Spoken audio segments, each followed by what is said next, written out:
بسم اللہ الرحمن الرحیم۔ آج خیال ہوا کہ ایک سنت پر آج عمل کیا جائے۔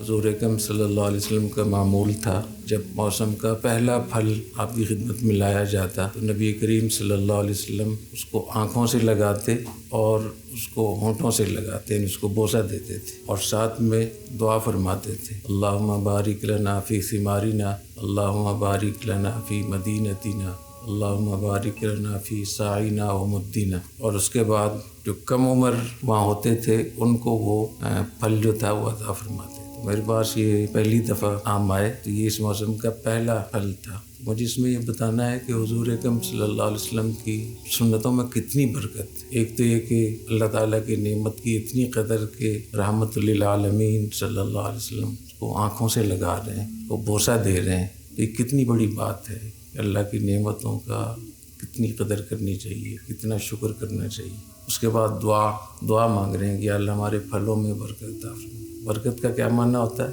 کہ اسباب تھوڑے ہوں نتیجہ، یہ معنی ہوتا ہے برکت۔ یا اللہ ہمارے پھلوں میں برکت عطا فرما، یا اللہ ہمارے مدینہ میں، ہمارے شہر میں برکت عطا فرما، یا اللہ ہمارے مد اور سا میں، یہ پیمانے تھے اس زمانے میں، تو اس کی برکت کا مطلب یہ کہ زیادہ سے زیادہ پیداوار ہو۔ جب پیداوار زیادہ ہوں گے تو پھر مد اور سا بھی زیادہ ہوں گے۔ جیسے آج کے زمانے میں کلو اور سیر اور ٹن اور بوری، اس سے ان چیزوں کو ناپا جاتا ہے۔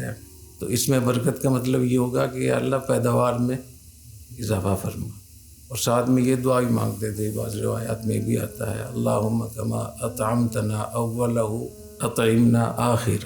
کہ اللہ جیسے آپ نے اس موسم کا پہلا پھل ہمیں عطا فرمایا ہے، بعض میں اریتنا ہے، اریتنا اولہ ارینا آخر، یا اللہ اس موسم کا جو آخری پھل ہے وہ بھی ہمیں عطا فرما۔ تو اس میں دیکھیے ایک زندگی کی دعا بھی ہے، یا اللہ ہمیں اتنی دن تک زندہ رکھ کے جو موسم کا آخری پھل ہے وہ بھی ہم کھائیں۔ تو ایک ہی سنت میں کتنی ساری چیزیں زندہ ہو گئی۔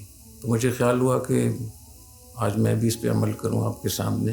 اور جو آم آیا ہے تو آم کو پہلے میں آنکھوں سے بھی لگاؤں گا انشاءاللہ تعالیٰ، اس کو بوسہ بھی دوں گا اور دعا بھی کریں گے انشاءاللہ تعالیٰ۔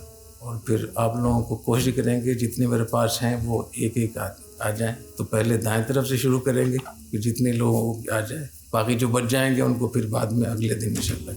تو اللہ تعالیٰ ہمیں توفیق عطا فرمائے، جب بھی کوئی حدیث پڑھیں تو اس پہ عمل کرنے کی نیت سے پڑھیں۔ تو آج مجھے بہت زیادہ اس حوالے سے خوشی ہو رہی ہے کہ اس حدیث پہ باقاعدہ پہلی دفعہ زندگی میں عمل ہو رہا ہے۔ تو یہ میرے لیے بھی ایک بہت بڑا سوال ہے کہ یہ پہلی دفعہ نہیں ہونا چاہیے، بہت پہلے سے، یعنی دعا تو میں پڑھتا ہوں لیکن باقاعدہ کسی کو بلا کر اور جیسے لوگوں کو دینا، جو حدیث میں آتا ہے کہ جو چھوٹی عمر کے لوگ تھے، بعض میں بچوں کا ذکر آتا ہے، بعض میں اصغر القوم کا ذکر آتا ہے۔ تو اللہ تعالیٰ ہمارے پھلوں میں برکت عطا فرمائے، اللہ تعالیٰ ہمارے شہر میں، ہمارے ملک میں برکت عطا فرمائے، اللہ تعالیٰ ہماری پیداوار میں برکت عطا فرمائے۔